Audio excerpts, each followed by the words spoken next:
Voilà. Doudou. Attention, on va le mettre dans le panier. Donc, c'est en direct. Voilà. Pour pouille, hein, Iko. Quoi, non, oui. Alors, voilà comment on fait du sel en Nissan. Puisque la terre était salée, bah, on trouve du sel, il y en a. Donc, il le filtre et on met à bouillir l'eau. Et on a ensuite après l'évaporation, la fleur de sel. Voilà, bisous les amis. Voilà, il vous a un peu dit. Voilà, mon ami qui est ici avec moi. Ok, comme pour Kameyaï. Alors là, ce qu'elle a fait, c'est qu'elle prend la fleur de sel. Donc là, on est en phase terminale de riz. C'est un four. Il y a la cheminée ici, avec cette fameuse tôle qu'on en voit de partout, que ce soit sur les habitations. On s'en sert pour faire les fours, on s'en sert pour plein de choses. Et on récupère toujours les morceaux de tôle. La cheminée, elle est là. Voilà. Ici, c'est en tôle, évidemment, de la terre qui est mise avec de la paille, et ça fait comme une boue. C'est comme ça aussi qu'on monte les maisons et qu'on fait des briques d'argile. Vous voyez? Et le four est là. Et nous avons le bar ici, voilà. Regardez où on est bien. Ou le Laokao. Eh oui, c'est pour ça que je dis le bar. Et on est bien ici avec le Poya et le Laokao. Donc le four est là, mes amis, regardez. Voilà. Donc oui, en Thaïlande, en Isan, on a le sel. Je vais vous le montrer ici, après je vais vous montrer un petit peu et je vais vous dire comment on laisserait. Voilà, ça c'est la fleur de sel qu'on va vendre évidemment. Ah. Ah. Les chiens, ils aiment bien. Quoi. Eh oui, ouais. Après, marking laine. Ah. Ouais. Donc ici, ce sont des bidons, non pas de produits chimiques, mais c'est de l'eau. Hein. Voilà, la mamie, elle habite juste là-bas. Voilà.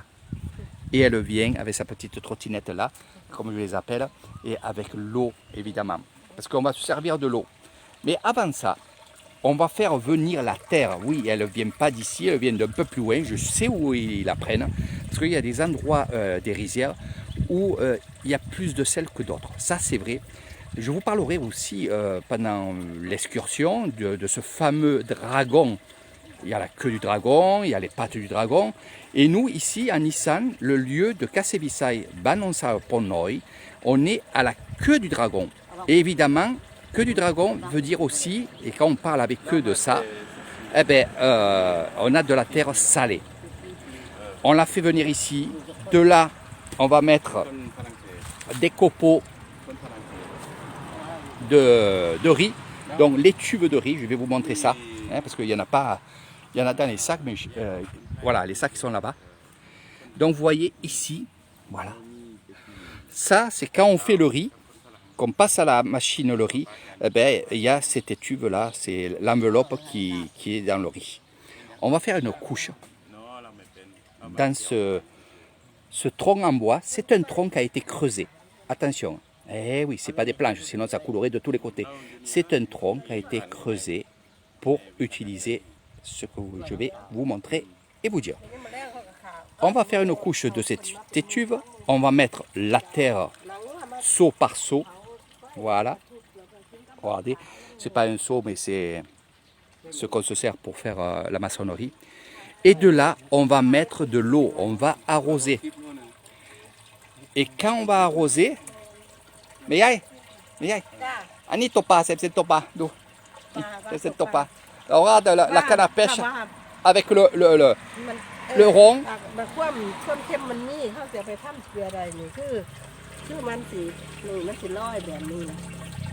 T'as compris? S'il flotte, c'est qu'il y a beaucoup de sel. Voilà.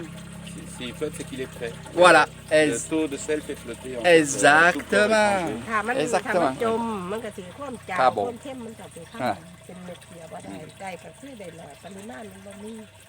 Mais qu'à Tom, comment? การแล้วแต่เขาดังไฟนี่ย่ายว่ามันล่มเลยบ่ดังไฟก็2-3 ชั่วโมง Ouais, 3 heures. 3 heures. Ouais.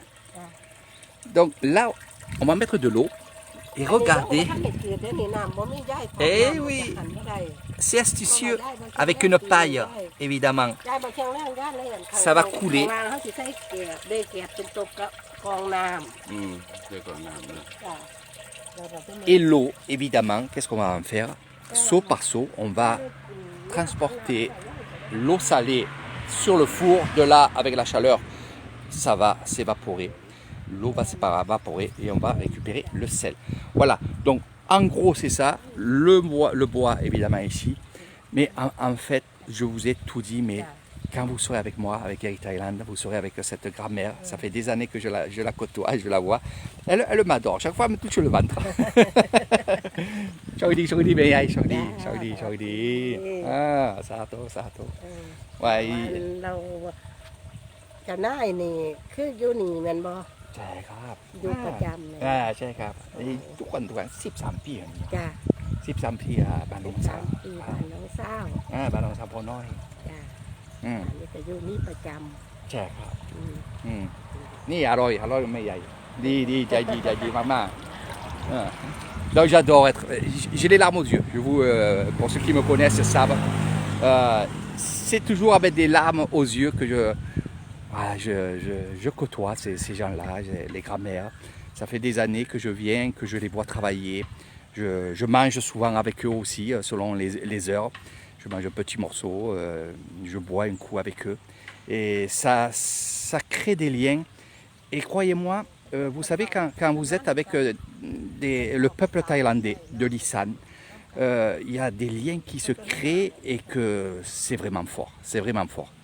C'est pour ça que je vous dis à chaque fois, prenez soin de vos grands-parents. Voilà, donc je vais arrêter de parler parce que les émotions arrivent. Mon ami est là, il me regarde. Il est thaïlandais, puisque... vas-y, présente-toi. Bonjour, je m'appelle Shai, je viens de Belgique, j'ai vécu là-bas 44 ans et je viens revenir trouver mes sources ici. Voilà, avec Eric Thailand, qui me fait découvrir plus que ma propre famille, parce que nous, on a une vision extérieure extraordinaire et Eric, il a la supervision extraordinaire. Voilà. Donc sa maman est thaïlandaise et son papa laotien, c'est ça? C'est ça, oui. Après l'éclatement du Laos, on a immigré en Belgique, d'où le fait que je parle français, néerlandais aussi, mais j'ai encore un petit peu de thaïlandais et de laotien que je parle plus couramment. Voilà, parce que j'ai vécu avec mon père. Voilà. Et il revient aux sources. Et je te le souhaite et je t'aide. Voilà. Allez. C'est pour ça qu'il est avec moi et c'est vrai que c'est une belle rencontre. Donc merci à Thierry aussi, Thierry Renaud. Thierry qui nous a mis en contact sur Facebook est une très belle personne aussi. Exactement. Et c'est ce que je cherche pour l'instant. Moi je suis en slow food, je cherche le côté humain. Et voilà. Et je viens ici découvrir, voir ce que je peux faire pour aider à leur façon aussi, parce que ils ont leur rythme de vie qu'il faut respecter tout simplement. Exactement. On n'est pas là pour coloniser, on est là pour aider, mais aider ceux qui ont besoin et ceux qui en font la demande. C'est ça. Et c'est une richesse extraordinaire. Extraordinaire. Voilà. Humainement, il n'y a rien de mieux. Voilà. Donc tu es du côté de Mukdahan aussi. On s'est rencontrés aussi à Mukdahan. Voilà, je suis du côté Isan. Dans le fond d'Isan, puisque soit je suis né à Savanaket, soit je suis né à Mukdahan, on ne sait pas. Donc voilà. Je suis citoyen du monde et je suis là pour aider du monde. Voilà. Ça c'est une très belle parole. On dirait moi qui parle. C'est pour ça qu'on fait de belles rencontres ici, notamment toi. Et tu es ma plus belle rencontre depuis 2 mois ici.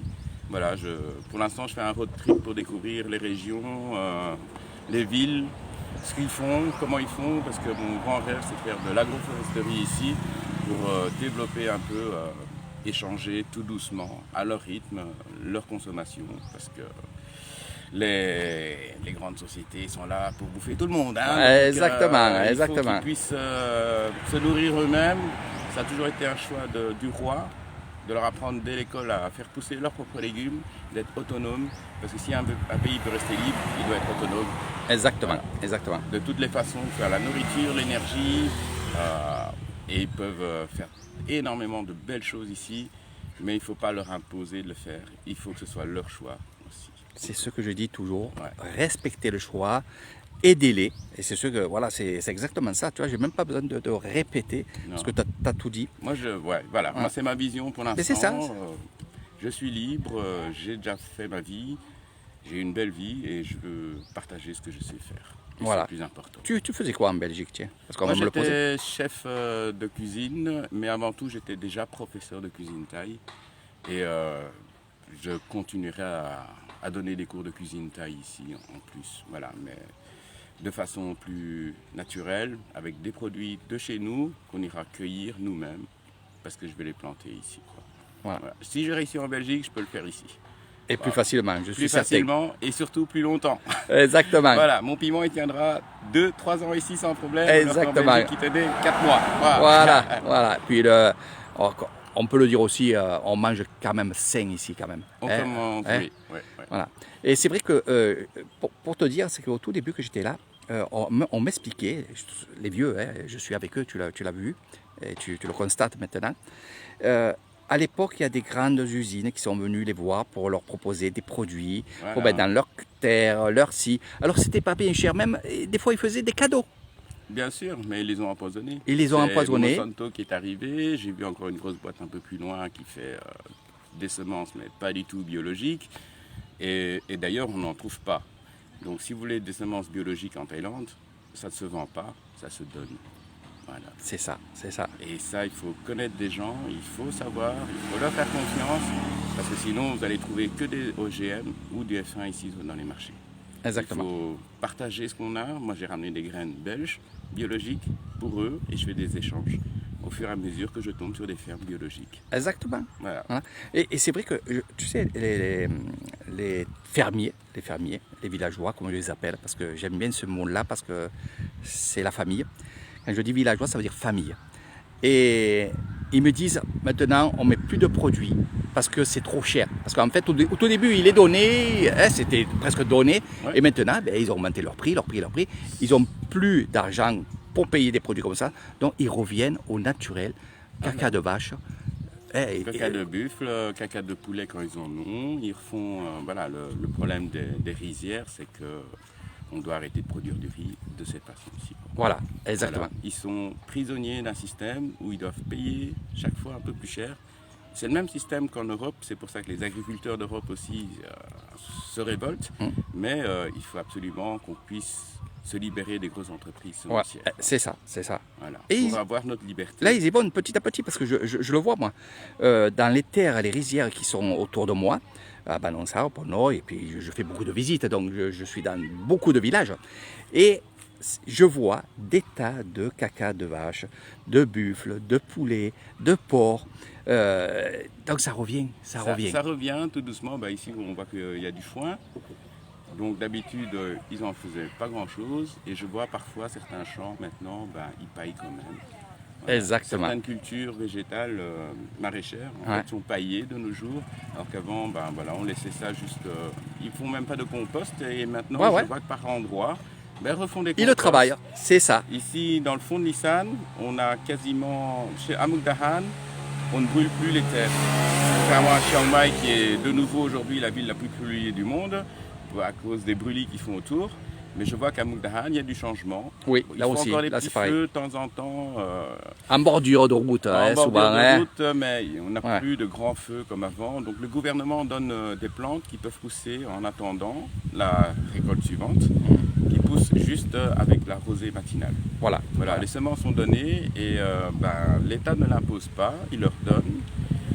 Si les résultats sont probants, ils vont peut-être tout doucement changer, avoir une rotation de culture plus intéressante pour la terre. Parce que sinon, en fait, pendant 6 mois, ils n'en font rien. Elle brûle au soleil, soit tout seul, soit ils la brûlent quand même eux-mêmes. Donc, il y a moyen de faire mieux et peut-être améliorer leur vie au lieu de vendre du riz à 18 bahts. Voilà, exactement. Il y a toutes les forêts des forêts de caoutchouc qu'on pourrait améliorer. Ils pourraient multiplier le revenu par 6. Mais il faut leur expliquer et il faut qu'ils aient envie de le faire. Voilà. C'est ça le truc. Le petit bémol, c'est ça, est-ce qu'ils ont envie de le faire? Après, ils y viennent petit à petit, mais il faut être patient. Dans le peuple thaïlandais, je vous parle de l'Isan, parce que je vis ici, il faut être patient avec eux, leur expliquer à 1 année, 2 années. Puis après, on voit ce changement quand même, on le voit. On le voit, mais il faut... Moi, je vais Persister, aller plus loin, je ne vais pas persister. Il faut en fait... je vais faire une forêt. Faire, voilà. Je vais faire ma démonstration et eux viendront d'eux-mêmes voir pourquoi moi j'y arrive. John Jonda, il l'a fait aussi. Personne ne croyait en ce qu'il faisait. Mais finalement, oui, le bio en Thaïlande peut fonctionner. Bien sûr, bien sûr. Il faut juste perdre les mauvaises habitudes qu'on nous a inculquées, revenir un peu aux sources et développer d'autres choses parce qu'on doit continuer à évoluer de toute façon. Exactement, exactement. Ça, c'est la loi de la nature. Il faut savoir le mauvais, il faut savoir le bon et en retirer le meilleur. Voilà, exactement. Ça, c'est un équilbre parce que la nature, elle vivra de toute façon sans nous. Donc, autant s'adapter à elle qu'essayer de la dompter. Exactement, exactement. Si tu as encore des trucs à dire, dis-le, c'est intéressant ce que tu dis. Je sais que c'est ta passion, je sais que... Moi, je suis passionné de maraîchage, donc voilà, je suis en permaculture, là, j'explore un peu la Saint-Tropez et je pense que c'est pas au Brésil, ils le font déjà, mais je pense que moi, je peux apporter quelque chose ici à Lisan et c'est pour ça que je suis ici, quoi. Voilà, je suis encore en mode d'exploration, j'ai un terrain, c'est le terrain de mon neveu, qui a envie de changer, donc on va essayer de belles choses là-dessus. Et un jour, Eric viendra nous faire une belle vidéo de ce qu'on a réussi à faire. Exactement, surtout que je suis très souvent maintenant à Mukdahan. Ah oui, donc oui, ça me fait... Et un peu ça, il est dans un petit village, et vous savez très bien que moi, ma passion, c'est les villages, dans la montagne, dans la forêt, un peu éloigné. Voilà, ça c'est ma passion, je suis attiré par ça, et volontiers je viendrai faire des vidéos, je viendrai te voir évidemment.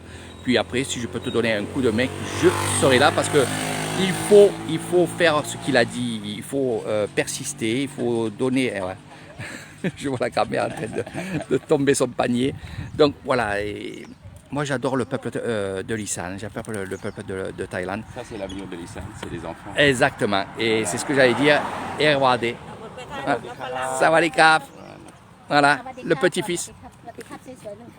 Je l'ai vu dans son ventre, hein, le bébé. Eh ben oui. Sawadikap, Lou. Sawadikap. Mais non. Mais non, non. ยังพูดไม่เป็นค่ะ เล่นๆนะ ในปี ปีหนึ่ง 4 เดือนจ้ะ ปีหนึ่ง4 เดือนนะ สวัสดีค่ะ ไอศครีมกินไอศครีมเหรอลูกแซ่บ แซ่บ มากินมากินมาallez regardez on va manger les glaces allez les petites glaces voilàกินไอศครีมมาลูกกินไอศครีมมาลูกvoilà les bonnes glaces regardez oh là là voilà ah ben prends ce que tu veux เอายังก็ได้จ้ะ มากินมาไม่กินอ่ะไม่เป็นไรนี่ voilà allez on va chercher des sous et on va acheter des glaces allez c'est 10 bahts ouais je vais en prendre pour la mamie et tout là voilà allez je vais faire ça